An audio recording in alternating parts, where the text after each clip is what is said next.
Shaitanir Rajim. Bismillahir Rahmanir Rahim.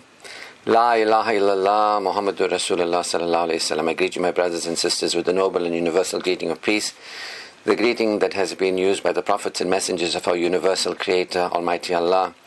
Assalamu alaikum wa rahmatullahi wa barakatuh. Salam. Salam is one of the names of Allah. It means peace. And those who become Allah aware, then they become aware of peace. And those who submit, become aware of Allah, remember Allah abundantly, then they experience that peace with Allah. They experience the attributes of Allah as we become aware of Allah. Can you become aware of Allah and not be aware of His attributes? You know what I mean? So a lot of people think, well, I believe in God, or I believe, but they're not aware. They're not God conscious, they're not aware. So in these presentations I've been sharing with you for the last year or so, my journey to God consciousness, to Allah consciousness. And that journey is characterized by more and more peace. Greater and greater levels of peace. Not just there's no drama and trauma, peace. The fighting has ceased for a moment, but real peace.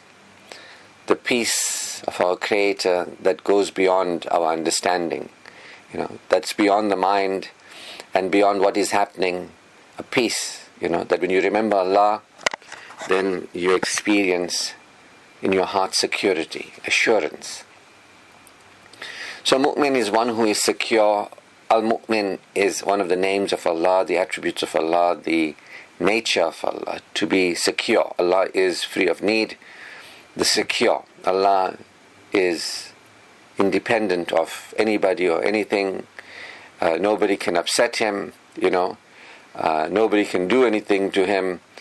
Allah is, and so we are His creation, and He's beyond us in the sense of we can have no effect on Him. We are consequence, we are effect. Allah is cause. You see, Allah is the cause, the creator, the unique, the supreme, the one power, the one essence that is actual, beyond the material made-up world, the made-up material world. So, today I want to talk to you about being a believer and what it's like being a believer and what the believer is doing, what I as a believer have been doing and what I as a believer continue to do. So this is, I use the word doing, so a lot of people say, yeah, we do too. We do rituals, we do this, we do that. The doing that I'm talking about is not really a doing. It's a non-doing. It's an application. Believers submit, understand? Believers humble themselves. So if you ask, I'm doing the thing called humble myself, what does that mean? So a lot of people get confused because you tell them do a ritual, you tell them read this, read that, say this, say that, dress like this, dress like that. It's something that you do with your body, or it's an action that you take. You might say something with your mouth or do something with your body, go into postures. But to humble yourself before God, how does that happen? So a lot of people think, well, I bow before God. Well, you can physically put your forehead, in a lower posture or prostrate yourself before God.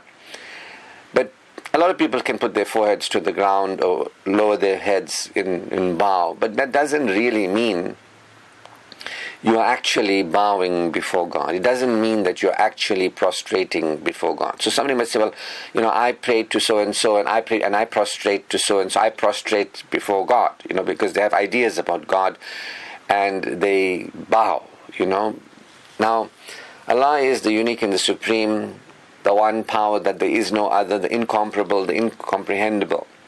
And, we can be aware of Allah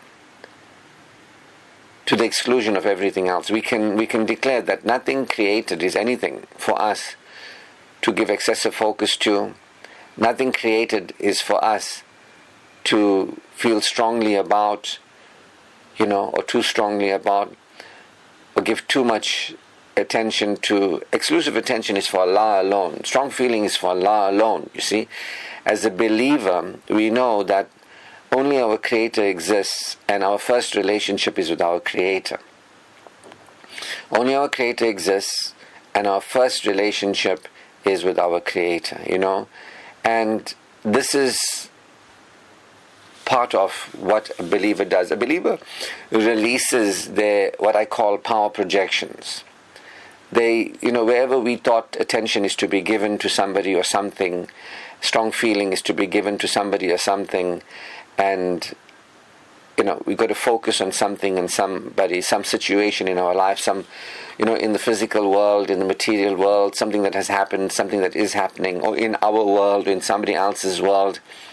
So that is when we are still unaware that we are unaware. We are unaware of God, to be alone, to be focused on and felt about. And exclusive attention is for God alone. That we will humble ourselves, that we will come to realize it's not because of us and what we do or what we've done that we're okay, or others, what they've done for us, that we are okay, or what we do for others, that they are okay. That we can become aware, we can become aware that the creation is the creation, meaning has been created, has come into existence. But Allah alone never came into existence. Allah always was, the eternal, you see. And the people in their mind will say, how can that be? There's always a beginning and a middle and an end. Yes, on earth. Yes, in the created world. But Allah is beyond the created world, the creator of the created world. So Allah, is unique and supreme. Allah is incomprehensible to our minds. Our minds can only understand to a certain degree. It's limited. And Allah has blessed us with a certain degree of awareness of truth and awareness of Him. And we can become aware of Allah to the degree that human beings can become aware of Allah. But we cannot know, in like all capitals, know God. Like we are there and our minds can encompass God. Like we can know everything about God, We cannot. Nothing in creation can grasp the fullness of God and the power, the privileging, the provisioning, the providing, what we provided with. We cannot fully and completely grasp God, because how can the created, which is created, actually be aware of the uncreated to the fullest of the extent? You get what I mean?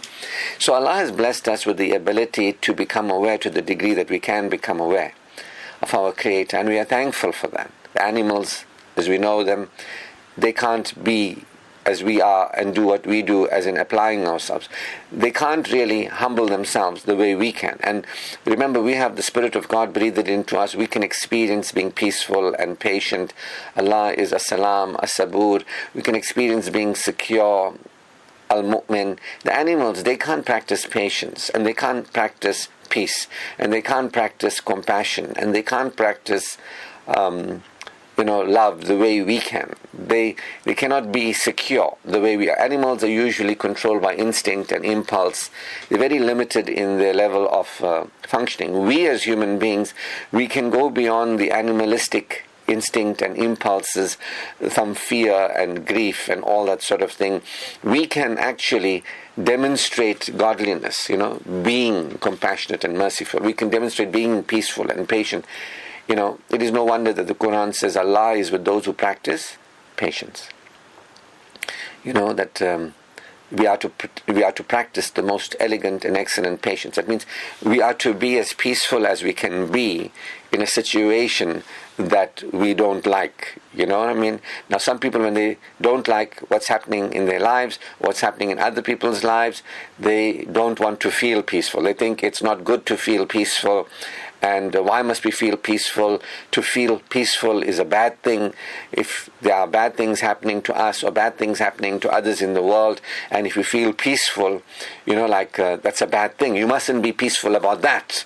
That's something you must get very angry about, and you must become very insistent about, and that is something that you must get reactive about and compulsive about, and you must try and change it. So many people who are unaware of haqq, truth, many people who are unaware of the beautiful teachings of the Quran, and many people who are not guided or haven't received the guidance, they don't know that salam, is peace in a certain sense. That through salam, you can experience peace through, and through salam, Islam, the way of peace, that you, and the way of living from peace in a society and supporting a peaceful society. That's what Islam really is. Salam, shalom, peace. That there is peace. You support experiencing the peace of our Creator that nobody can really understand, but we can become aware of and experience. So a lot of people don't know, like peace is linked to patience. They don't know that. So you see people getting angry and reactive and all that, and Satan is telling them, you're doing something very good.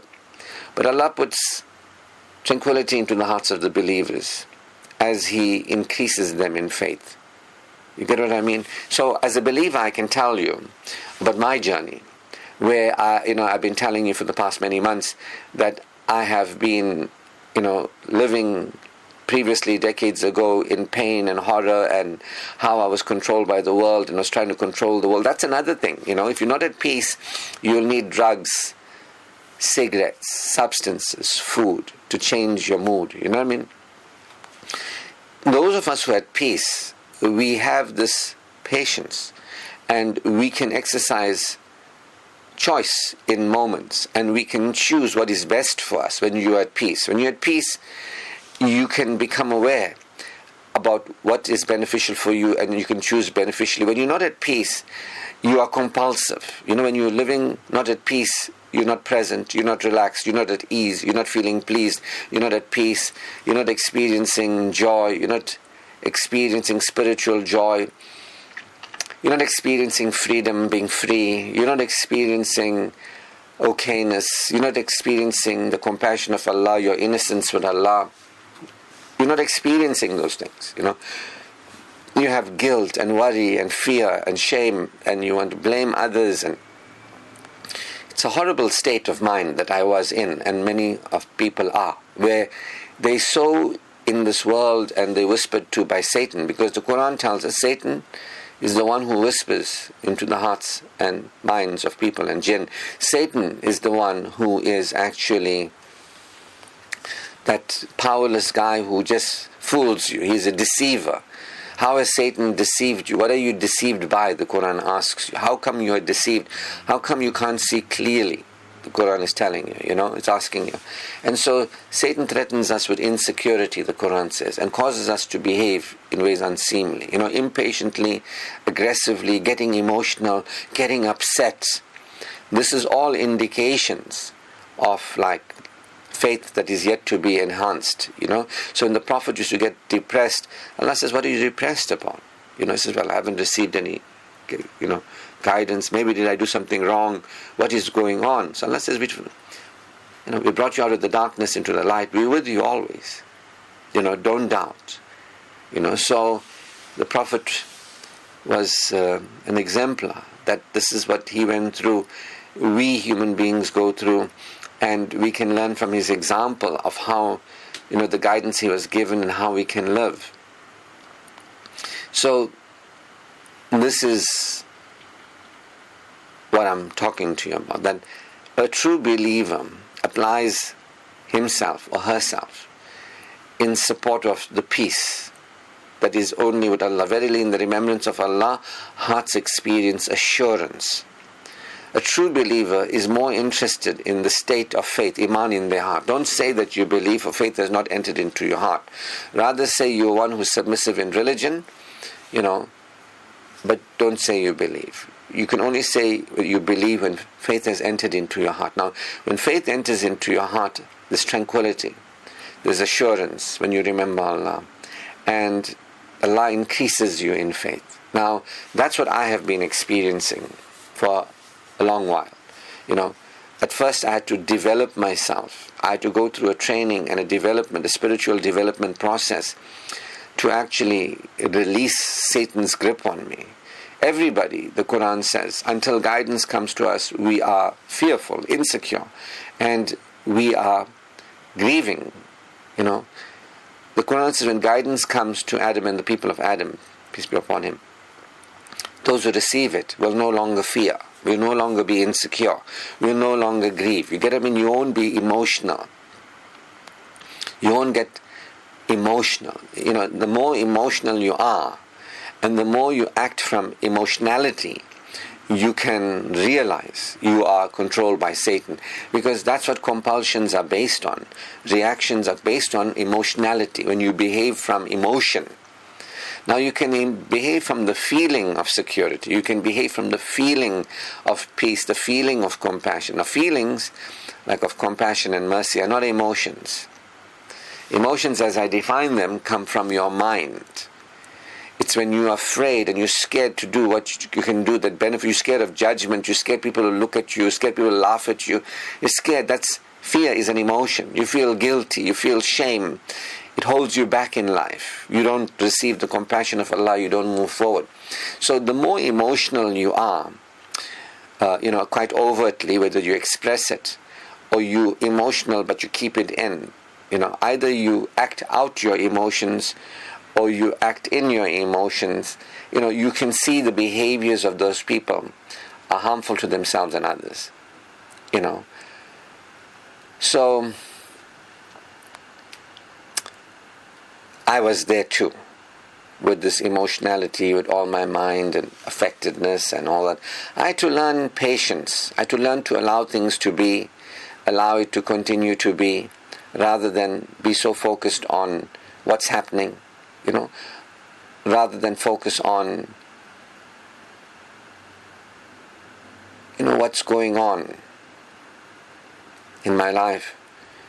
Because that's where we are. When we have forgotten Allah and we don't know we've forgotten Allah, this world becomes that exclusive attention is given to this world, somebody or something. That excessive focus is given to this world, somebody or something, including ourselves. Or there's that strong feeling, like we're feeling strongly about some outcome, that this is bad, this is good, I need that, I must avoid this. We lust after things, or we, hate things. When people have strong feeling in this world, like lust, they love something too much, they lust after it, or they hate it, or when they fear something, or when they're desperate to have something, when they're attached to something, when they react. So this is how we know. All sins come from this kind of a state, basically. If you look at all sins, they all come from somebody being whispered to in their mind, and then believing things that are not true, and then getting all emotional and not at peace. Nobody ever can sin from Allah awareness. You get what I mean? When you're in a state of security and peace, then you are connected to truth, and you are connected to yourself and what's good for you in this world. You connect to Iman, you connect to Amal, you connect to a life Tayyibun. You'll understand this when you read the Quranic verse that says, Satan stands in the path and he renders people ungrateful. The Quran says that those who are devout in the worship of Allah, Satan will have no authority over them. You get all these people in public showing you their face and showing you how, they're celebrity gurus and pandits and all that. But behind the scenes, their wives are complaining, they're abused in every possible way, or there's perversion that they're dealing with. I'm not saying they're bad. I'm just saying that this is what's going on. People can show you one face, but behind the scenes that there's Satan with them.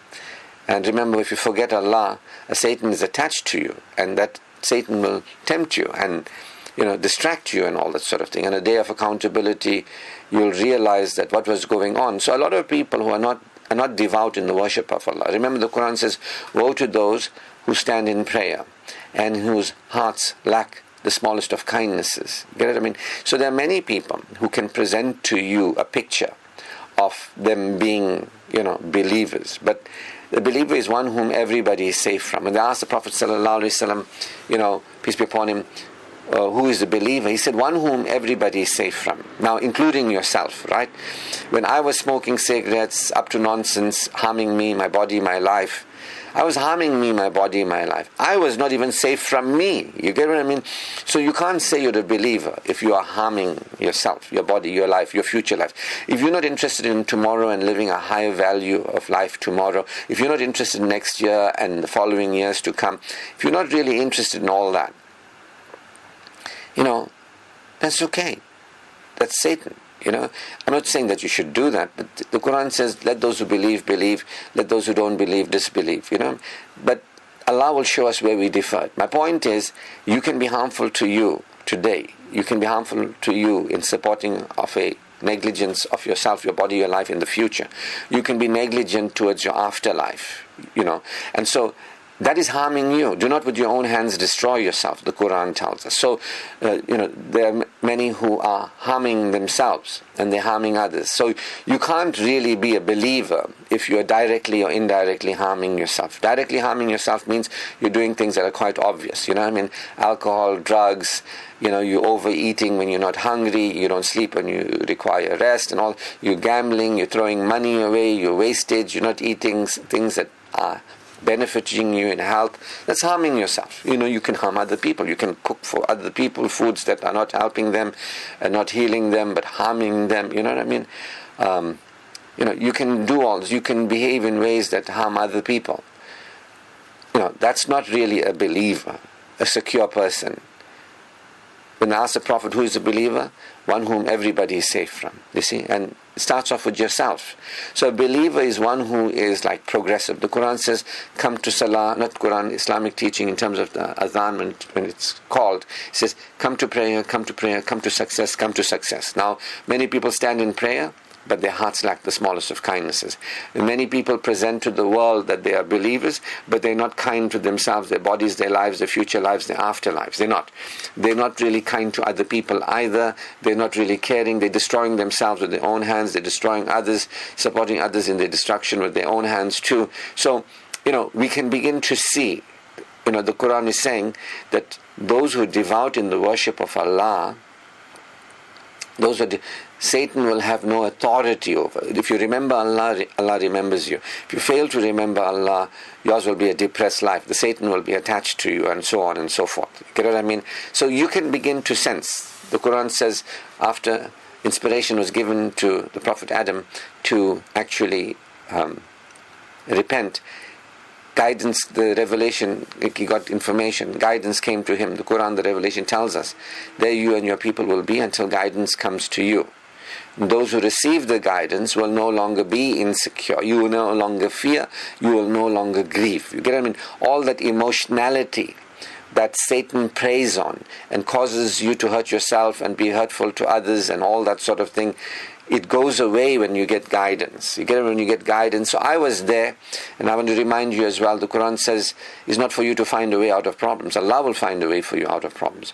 But it's for you to put your faith and trust in Allah. And Allah will surely find the way. You get what I mean? I want to refer to another verse of the Quran as well, where it is said that it is not for you to change your life. You can't change your life. It's for you to change what is in your heart. You get what I mean? When you change what is in your heart, Allah will change your conditions. Allah will not change the condition of a people until they change how they feel. You see, from forgetting Allah, living in a state of insecurity, living in a state of fear and grief, when you remember Allah, you feel very different. You feel very different, right? This is what peace consciousness is all about. This is what I am, telling you about, that my journey has been from a lot of emotionality and behaviors that come from emotions, and there hasn't been that peace. There's always, I need something and I need somebody and I need something and somebody to change. I need to do something. So a lot of people actually do religious rituals compulsively. They need to do it. And when they're doing it from fear, and they're doing it to avoid punishment, and they're doing it like not to feel guilty and all that, right? So that's compulsive worship. That's like addictive worship. That's not really healthy worship. You get what I mean? So there's a lot of people, they are emotional in the sense of fear and guilt and shame, and they're doing it to avoid feeling bad, their rituals and so on and so forth. And that's not really helpful. That's not really helpful. You get it from my perspective, from my experience, what Allah tells us in the Quran. The Quran is a book that heals the diseases in your hearts. So you can read the Quran in a language you don't understand. You can recite it, but it's not really, it's not really addressing your heart if you're not receiving its message. I was saying at a program that I did on Wednesday that people may have heard about Allah, but they don't know about the compassion of Allah. They don't know about the nature of Allah. So can you really know Allah? If you were growing up and the people who taught you about Allah, they weren't compassionate and peaceful and patient, and they weren't loving. They weren't aware of Allah's love and compassion, and they weren't being that. You might not know Allah.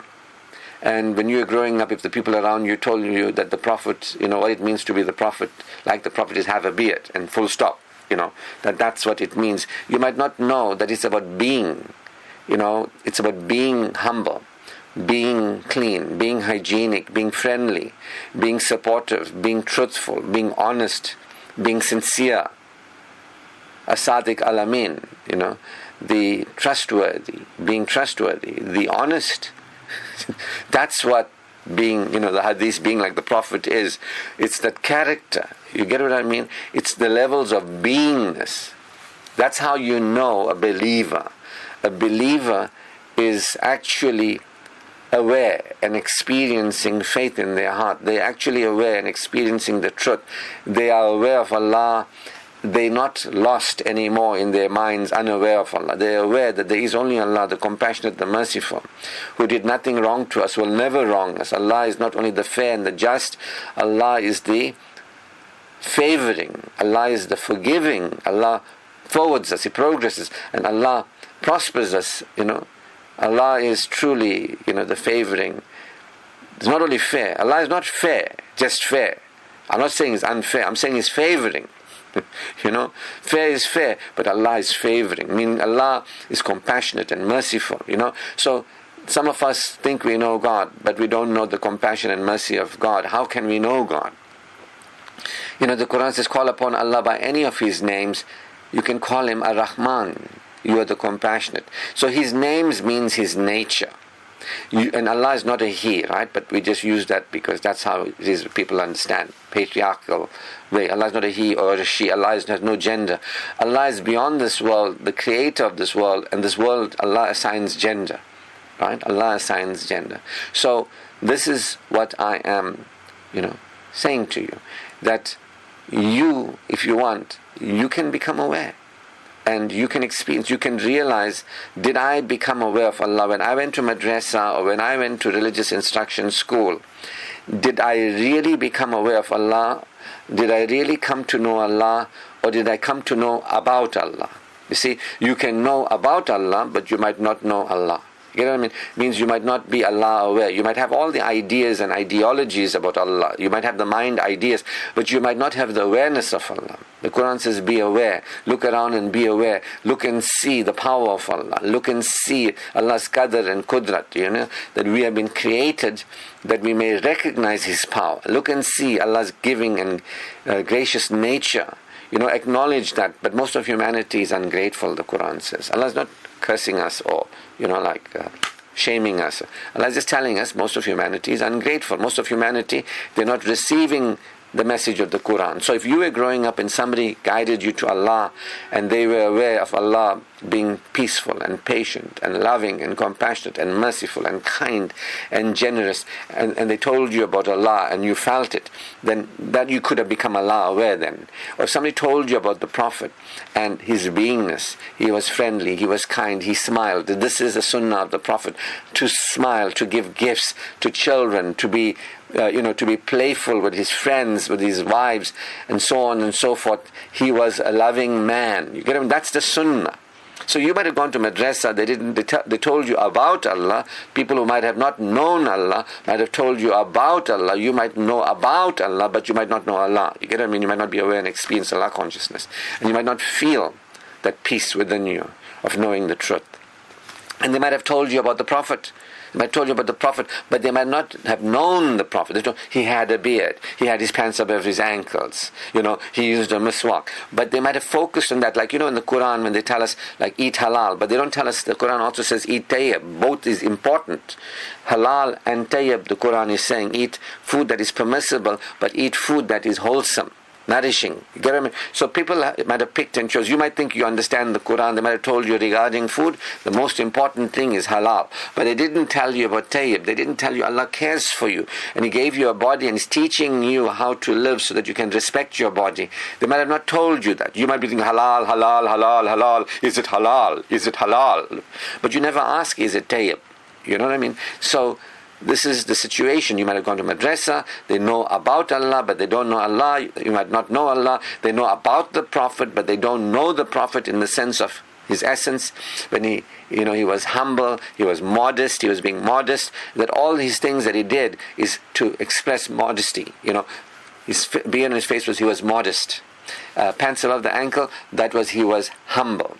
Because at that time, the so-called big shots had the flowing gowns. He was, didn't want to show himself from the big shot. There were people who had smaller beards, the Zoroastrians, and they had people who had very big beards, so he chose a first-length beard to distinguish himself. You get what I mean? Distinction. So people don't understand these things, that, Allah is for us to remember and experience assurance. They say, no, just have beliefs. Just say you believe and you're a believer. It's not what the Quran says. You will be tested. Do you think you'll say you believe and you won't be tested? Do you think it'll just be accepted of you for you to lie to yourself? No. The Quran is giving us all this, right? So you might know about Allah, but you might not know Allah. You might know about the Prophet, but you might not know the Prophet. You might not know being friendly, having fun and play, being joyful, being optimistic, being hygienic. Oh, let's use the miswak. Is being hygienic. Everything the Prophet did was a beingness. You get what I mean? This is why I'm big on beingnesses. I wrote the book introducing the 5 beingnesses part to personal fulfillment. For that reason. You get it? Because people want to do. So I'm telling you, what is a believer doing? They're actually being hygienic, wash in the toilets. The Prophet said, when you use a toilet, leave it cleaner than what you found it. Amazing, man. Personal hygiene, body matters, to body hair, all that sort of thing, to remove all that, and the way that, healthy, clean ways. So it's not just do this and don't do that. You get me? It's a higher level of awareness of humanity to live from, which when you go to madrasa, I don't know if they teach you that, to actually develop yourself, to realize beyond the other human beings that what the Quran is guiding us to actually know Allah, and a level of awareness and experiencing Allah consciousness, and how we can be in the world as the Prophet showed us how we can be, and what we can do in support of that being, and how the Quran is a message to guide humanity to a higher level, that everybody is supporting peace in the world. You get what I mean? If there were no liquor stores and bottle stores, there'd be less arguments when people are intoxicated. They lose it. You know what I mean? Not to say when people are not intoxicated by alcohol, they don't lose it, but people behave in ways that they regret. You speak to a lot of people who are divorced, people in jail. They'll tell you, I shouldn't have drank that, and I drank that, I lost control over myself. You know what I mean? So the world will be a better place if there's no alcohol, there's no gambling. You get what I mean? If there was no usury in the way it is, where credit card companies can do whatever they want, they can tear you apart, where there's bonds, that people bond themselves for something and then they spend their whole lives, paying the interest on it. This is destroying the society. People get distressed about these things. You know what I mean? So the Islamic teaching is not just do this, don't do that. You know what I mean? It's not it's a level of awareness that this is a great guidance to humanity, to actually know Allah, to know the Prophet, to know the Quran, to know Islam, to know dua, what it really is. So people have gone to madrasa and they know about these things, but they don't know. So, I always say, who do you listen to? Who do you listen to? Because I'll just listen to the forefathers, the ways of our forefathers. The Quran has verses in it where the people say, why do you follow the ways of your forefathers? Why do you not follow guidance? Guidance has come to you. And the people say, no, we just follow what our parents did and their parents did. Now you want to do that, you do that. It's got nothing to do with me. But remember, the Quran says it's for us to bring to Allah a purified heart. It's for us to bring to Allah a purified heart. Again, that heart. You see, until you remember Allah, until your heart will never be assured. And when guidance comes to you and it guides you to Allah, then your heart is not insecure anymore. You don't have fear anymore. You don't have grief anymore and guilt anymore and all that sort of. You release all that. That's the transformation that happened in me. You see, that's why I'm at peace like I've never been at peace before. I feel things that I've never felt before, that emotions keep you from feeling. I'm aware of things and behaving in a way, speaking and living in a way that I never lived before, that Satan's whisperings and emotions that come from that, and those behaviors that he prompts you to, it keeps you from. You can be in an identity of yourself that is a false identity. I call it the phantom identity, that hasn't submitted, that is believing ideas about God, yourself, life, and you're living in a world where guidance has not come to you, and that world is characterized by fear, that world is characterized by grief and guilt, that world is characterized by behaving in a way that poisons you. It poisons you, it poisons your body, it poisons your life. Sooner or later, people will come to know. I tell people, when I see people, I tell them, you got a bad attitude. And I don't say that out of judging them, and I don't say that out of hating them. I don't say that because, I'm better than them. I know a bad attitude. I had a bad attitude. I don't have a bad attitude anymore. I've healed diseases, incurable diseases. I've become, more and more prosperous over the years. I'm more generous. There's more love in me and compassion in me for people than there's ever been. There's more kindness. There's, the heart is purified. I'm a different from who I was. I hated people. I couldn't stand them. I hated God and all that. From who I was to where I am, I was there. And now I am here, and I'm telling you how it can be done. I'm not saying that I want to be your guru. I'm not saying follow me. I'm not saying put me on a pedestal. I'm just saying I am no longer lost, and I'm on the path where Allah's blessings are upon me. My life gets better and better every day. I'm not on the path of those who are like deniers, associators. I'm not on the path of those who are hypocrites. You get what I mean? So I tell people, you got a bad attitude out of love for them.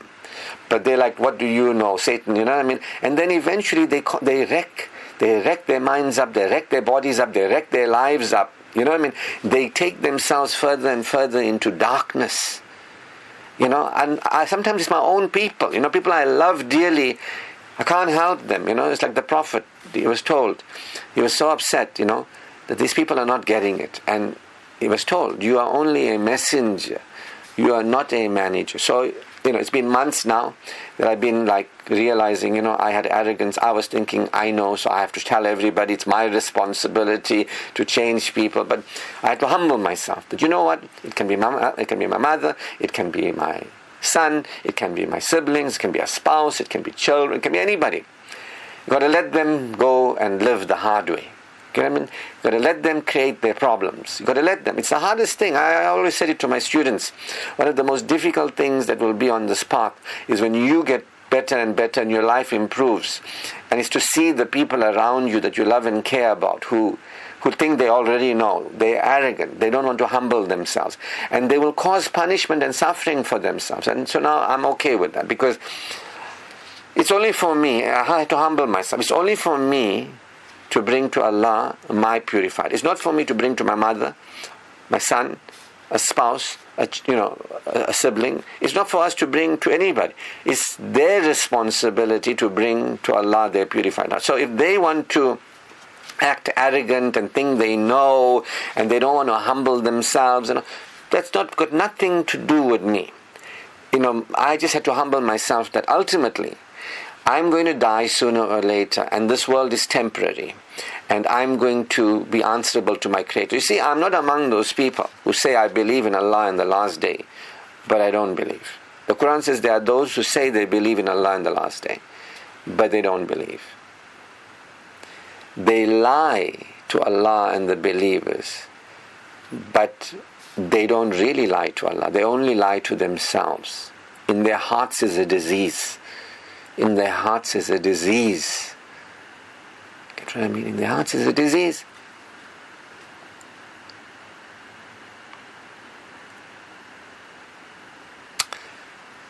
And that disease is expanded. They are stray, and they are left to stray.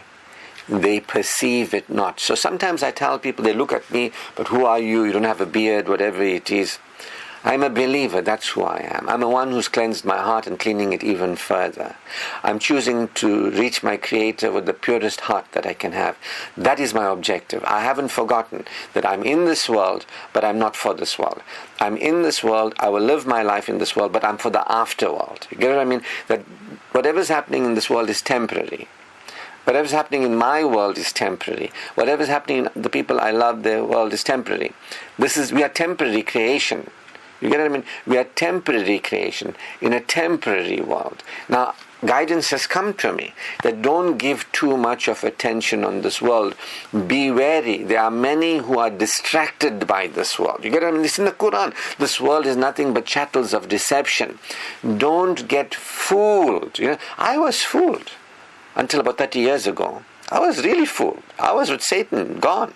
It was only really, in 95, 96 when enlightenment came to me. That I opened up, I humbled myself, I let go. I realized this world is not as important as I think it is. My drama, my trauma is not as important as I think it is. The things of this world, exciting, very nice, enticing, exciting, but not as important as it is. There's only one thing that's really important here, and that is remembrance of Allah and peace in my heart. Recently I went to a event. I won't tell you what event it was. Judge me. But the man was talking about zikr. And not that I'm afraid of being judged, but the man was talking about zikr. And he says, you know what zikr is? Telling non-Muslims. It says where we know the names of Allah and we read them over and over again. And when we read them over and over again, we get blessings for every time we read that name. I was like, my God, if I have to tell this guy that verily in the remembrance of Allah, hearts experience assurance, he will look at me and he will say, who are you to tell me that? You get what I mean? The people don't know who to turn to. They're turning to people who look the part, the image, you know what I mean? And people can con you with that image and you buy into it and you think they're very holy moly and all that. But that's not what the Quran says. The Quran says in the remembrance of Allah, hearts experience assurance. It doesn't say, take the names of Allah and count them. And for every time you count them, you're going to get sawab. It's not there in the Quran.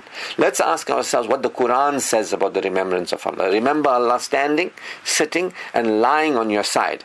You understand? Remember, it doesn't say you got a tasbih in your hand, standing with a tasbih, and sitting with a tasbih, and lying on your side with the tasbih, because you must count. Because if you count, then you're going to get how much you're counting. You see, a real believer doesn't do things like that. I'm reminded of what I heard somebody told me about Rabia al-Basri. She said something like this, the worst thing come upon me, dare I ever worship my God from fear that I'm going to go to hell, or I'm going to go into heaven through worshipping God. May the worst thing come upon me. And I'm very paraphrasing very loosely, but the idea is that she's saying that I remember God for God's sake, meaning I remember God for the peace. I remember God because God is worth remembering. You get what I mean? I become aware that my Creator has power, who created me, who's blessed me. I'm a blessed creation of Allah. I remember God because of the delight and joy of remembering my Creator. You get it? So that's a real believer. Now I can recognize another one. You see, real believers can recognize real believers. In fact, the Quran says believers must marry believers. Real believers must marry real believers. You get it? I mean, not the hypocrites and all that. So anyway, the hypocrites are those who say they believe. You see, they stand in prayer. That means they're doing the rituals, but their hearts lack the smallest of kindnesses. I want to ask you this. Can you be kind if you don't know the kindness of God? Can any human being really be kind if they don't know the kindness of God? Can any human being really be compassionate if they don't know the compassion of God? Can any human being actually be generous if they don't know the generosity of their Creator? Now I'm talking about remembering Allah, remembering the nature of Allah, right? So these people are saying the name of Allah, the name. What are the names? I'll just say it. If you read the names of Allah, this is what it is. Just read this. You don't know what you're saying, but just say these words. Just say it, you'll go to heaven. You know what I mean? This is the kind of superstition. This is the kind of ignorance. The Quran says this is a book for those who reason. This is a book for those who contemplate. Look and see the signs. Reflect and ponder. Contemplate. No, we won't reflect, contemplate and look for signs. We won't become aware. We'll just say these names and we're going to get blessed. So people have made their own religion. I call it Islamism. They've made Islamism. You get what I mean? Islamism is not Islam. It might look like it, sound like it, and so on and so forth, but it is not Islam. You get what I mean? So you might understand, what is Islam? Actually knowing Allah. Not knowing about Allah, but actually knowing the Prophet. Not just knowing about the Prophet, but knowing his characteristics, his beingness.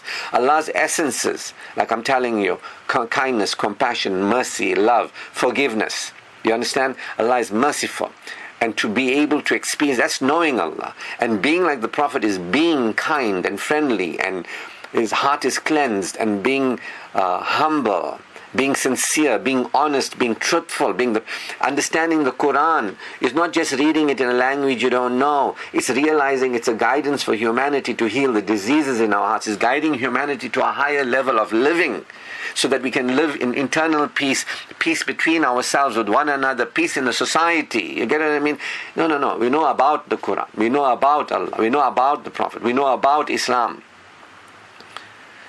Picking and choosing. Islam means you eat only halal. Yeah, what about tayyib?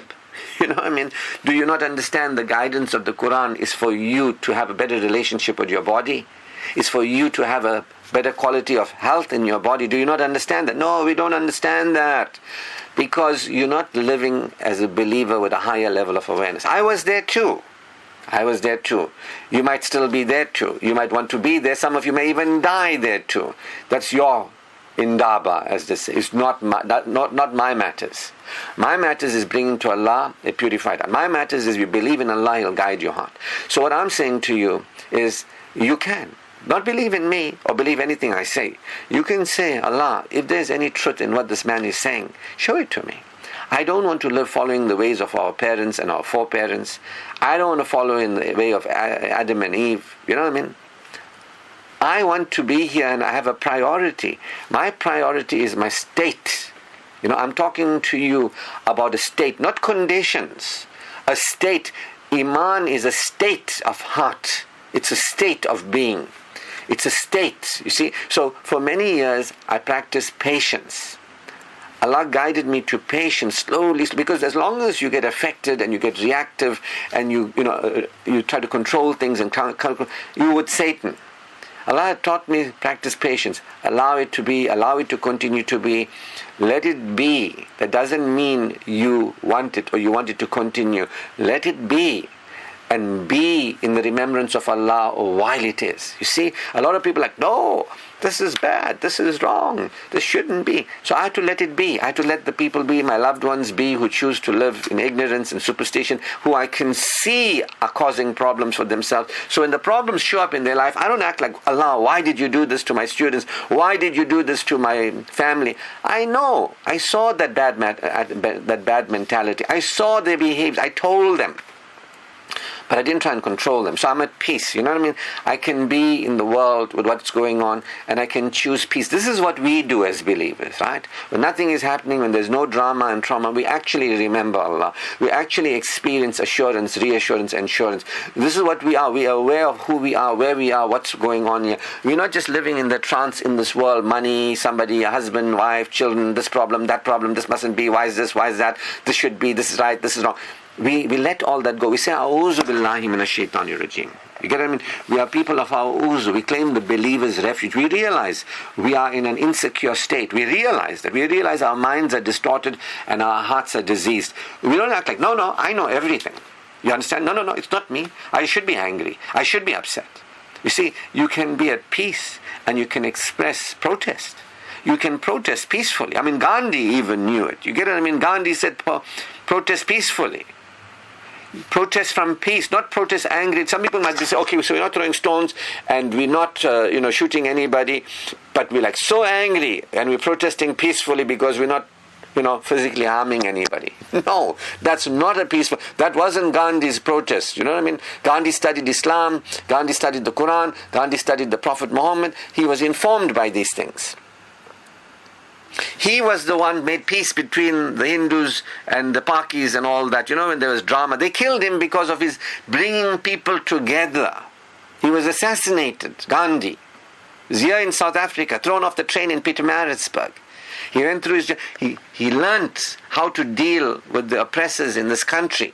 And peace was his way. And he was a man of peace. And he was bringing people together. Don't fight, peace, peace. And then the people didn't like it, they offed him. You know what I mean?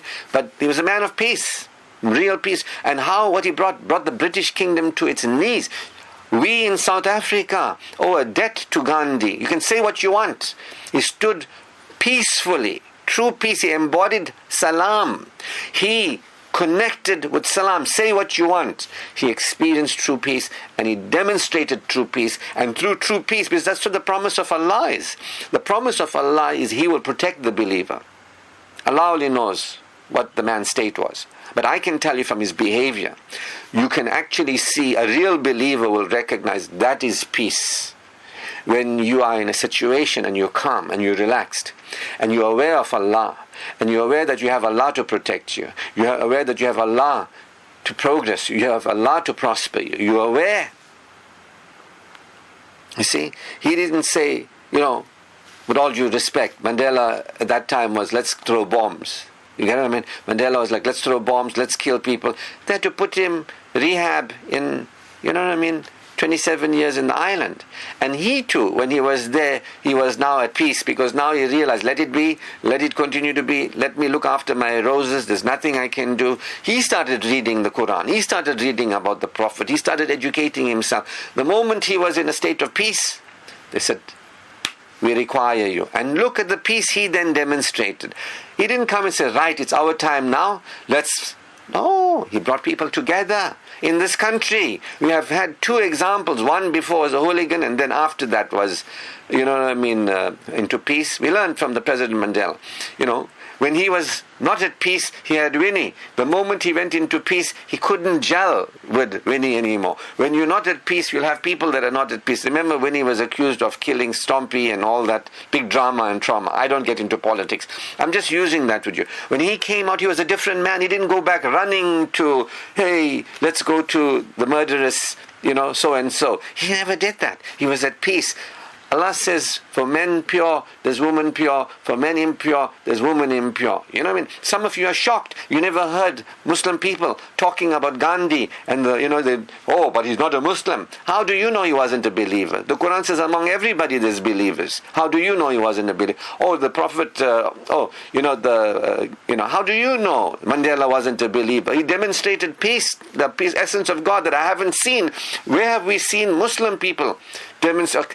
Imtiaz Sulaiman, okay, let's give him credit. Peacefully, he will go and take money and hospitals and food to people that are suffering outside this country, in this country. We've got an example there, Imtiaz, great guy. Respect him. But where is the gurus and the pandits with peace? Where are they participating in the society when situations are going on and stepping forward and supporting the thing? Okay, so there are a lot of people that backed, Muslim people backed Gandhi. Okay, so there are a lot of Muslim people backed Mandela. Do you understand? The late, great President Mandela. And some of you might say they were Muslims with Mandela at that time and name some names. But where are the Muslims at the forefront that are Gandhi, that are Mandela? You know what I mean? Where are they? Where are they today? So it's Allah unaware. These people were challenged and they submitted. That's why I said to you, the first thing Allah taught me was patience. Taught me patience. He said, learn to let things be the way they are, because if you don't let it be, you can't connect with me. So I said, okay, I'll let it be, I'll let it be, I'll let it be, allow it, allow it, allow it, allow it, allow it, allow it, allow it, allow it, allow it. Practice patience, peace. And then he guided me to submit. I couldn't submit because I was too affected by things and trying to control things and so on and so forth. Anyway, it comes down to what do believers do, you see. Believers humble themselves. And they receive guidance. They are willing to learn, grow and develop. They're willing to understand that we are in darkness. We don't know. We think we know. So some of us think we went to university, we're big shots in the world, we make a lot of money, we got big businesses, we got 10 children, whatever it is, we know everything. You got to humble yourself. Especially when guidance is given to you, you got to humble yourself. You can't say, no. You'll cry later on. You'll be crying and howling, God, why did you do this to me? You'll be gone into superstitious ideas. You'll be begging, please, please help me. That's where you'll end up. If not in this world, in the next world. But the guidance is here now. Who will humble themselves? Who will say, let me make my priority peace. Let me make my priority my relationship with my Creator. Let me forget about what's happening in the world. What's happening in the world is because I have forgotten Allah. When you fail to remember Allah, yours will be a depressed life. So let me focus on remembering Allah. You see, I'm not saying that you should do this, I'm saying that you could do this. And I'm saying it's not very popular. If you stay the populist route, it's going to be sickness and disease. You're going to feel disappointed. You're going to be among the people thinking Allah is withholding from you. He's the one keeping you from, He's not giving you what you want. He's the one causing you problems. You're going to be begging Him and saying, please, please. But the prayers of those without faith is nothing but vain prayers. The prayers of those without faith is nothing but vain prayers. You know what I mean? So it comes back to faith in your heart. Are you going to focus on faith in your heart? I'm not saying that you should. I'm going to ask, are you going to do it? Your days are coming and days are going. You get what I mean? Soon or later, maybe it could be as early as whenever that you could be gone. And the people of knowing always said, do not die except as a believer. If you really want what's best for you, take your vitamins, but you're not here for your vitamins. Do your exercise, but you're not here to do exercise. You get what I mean? You can't do this. Get married, but you're not here to get married. You're here to remember Allah. You're here, there's a challenge that we are here. There's a test. The test is, will you cleanse your heart? Will you receive guidance? So shukr to Allah who's guided me. We believers, when we get up in the morning, when we go through the day, when we go to bed at night, we are remembering Allah, that I have Allah, the compassionate, the merciful. I'm in His care. He gave us guidance. He didn't do anything bad to us. We are the ones who lost our way. He's guiding us out. We're already secure. We're just unaware that we're so. There's nothing we have to do to cause Allah to favor us. Allah has already favored us. So if you're thinking, Allah, why haven't you favored me? Look at this problem, this and that. You're not favoring me. That means you're not really aware. We are already the favored creation of Allah. The guidance helps us see that. If you can't see that you're already favored, that you've been given guidance of how to correct, if you don't want to correct, if you don't want to become humble, you don't want to receive guidance, you want to remain the same, and be more religious and all that, that means faith has not entered into your heart. You are submissive in religion, but faith has not entered into your heart. And you might not be really sincerely submissive in religion. You might just be an Islami, and you might be a hypocrite. And you could die as a hypocrite. Do you know what the Quran says about people who die as hypocrites? It's not cursing people, it's not a punishment. They fall into the same category. The munafiq falls into the same category as the mushrik. Same, they're going to have because they say they believe in God, but they're not aware of God. They're not experiencing this peace. They're not experiencing the remembrance of every day. They're not remembering Allah abundantly, that they may prosper, that they may attain felicity. That's what the Quran is telling us, in the remembrance of Allah, the security in your heart. Remember Allah, you'll progress, you'll prosper. Remember Allah, He'll remember you. If you don't remember Allah, He forgets you. If you fail to remember Allah, yours will be a depressed life. Allah forgets you, meaning that you won't be aware of His favor. You will be keeping away Him from you, in a sense that in your awareness. The beauty is Allah is closer to all of us than our jugular. Not only with the believer close to the believer than his jugular veins or her jugular veins. Allah is to all creation, He is closer to us than our jugular veins.